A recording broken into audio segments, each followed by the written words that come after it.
Stop. History has never held what's burning inside you right now. Chosen one, this isn't coincidence. It's a divine appointment. You've been escorted to this exact moment because heaven intends to confirm what your spirit has been whispering.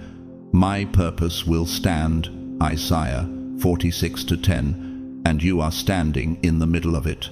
You were not sent here empty-handed.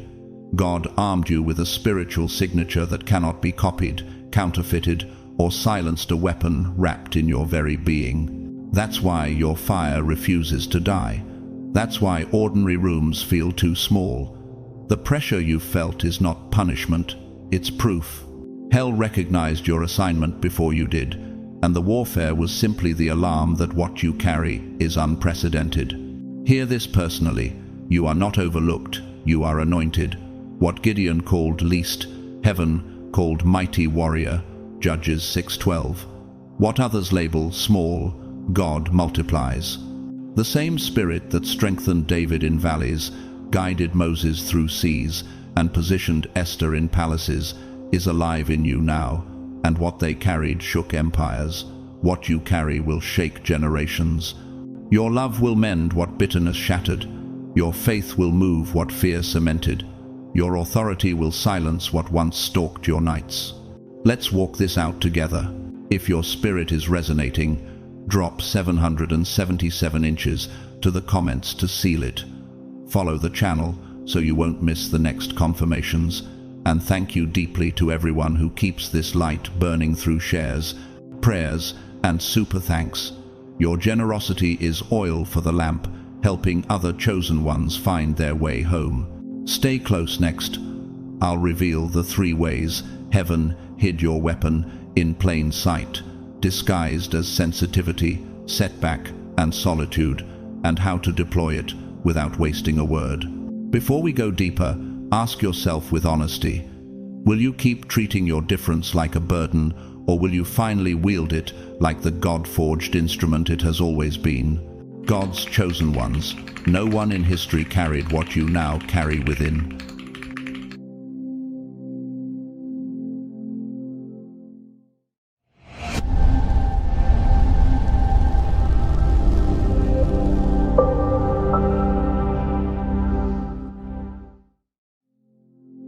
Chosen one, there is a heavenly design behind every detail of your life.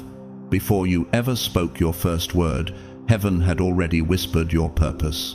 Psalm 139:16 declares, "All the days ordained for me were written in your book before one of them came to be."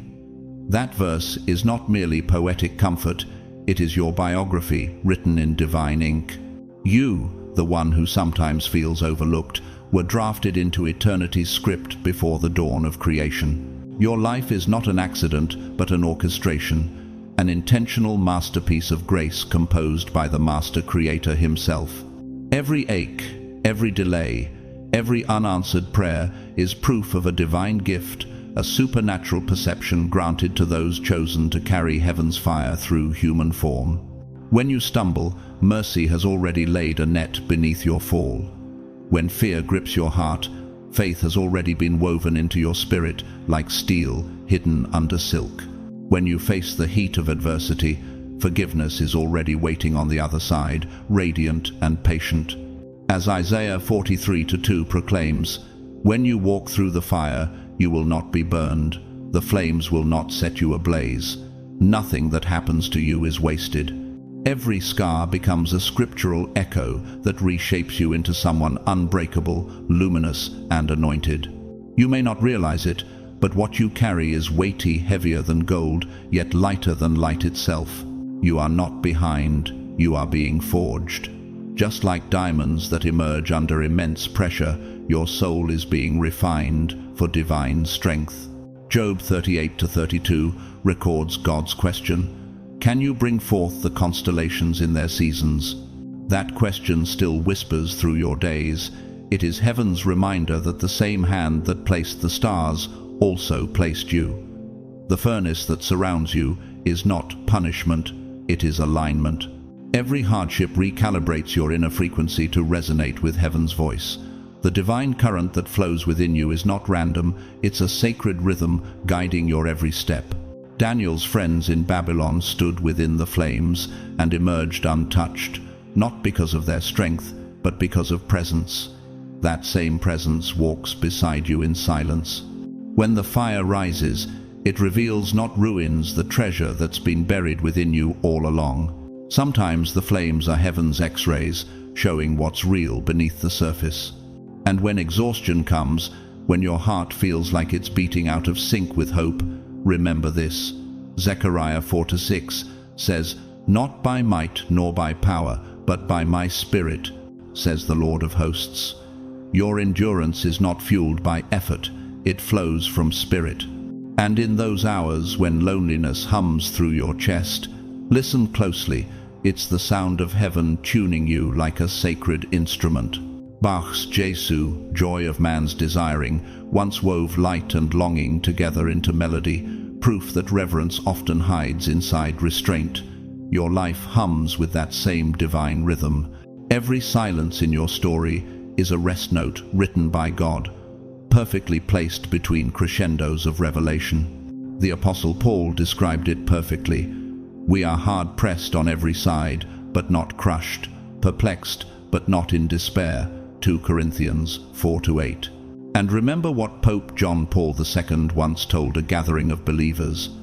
Do not be afraid. You were not made for comfort. You were made for greatness.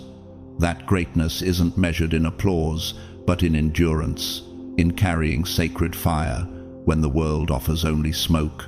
You, chosen one, are heaven's ambassador wrapped in humanity. What you carry cannot be replicated. It was assigned before time began. You were marked by eternity before you were named by man.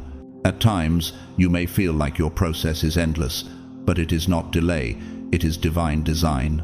Just as Psalm 27-14 says, "Wait for the Lord, be strong and take heart and wait for the Lord." Waiting is not wasted time, it is worship in motion. The Spirit within you is weaving your story like a sacred tapestry, thread by thread, tear by tear. Each delay is a divine pause, allowing you to grow into the vessel capable of holding what's next.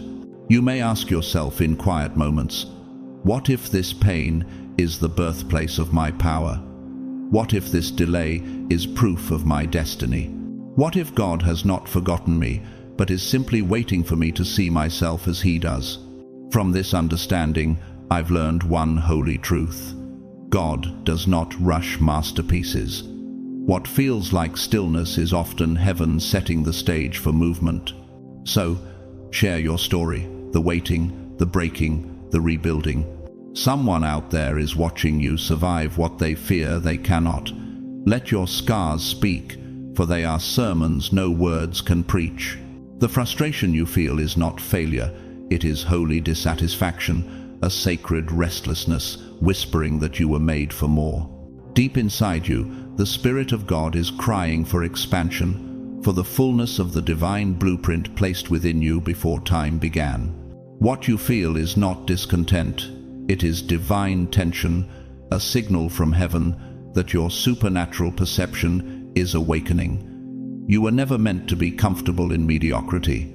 You were constructed for conquest, sculpted for impact, destined to carry light into places where darkness has made its home. Matthew 5:14 declares, "You are the light of the world. A city set on a hill cannot be hidden. The world's shadows do not define you, they reveal your calling." That pressure in your chest, that ache for something higher, is your soul alive.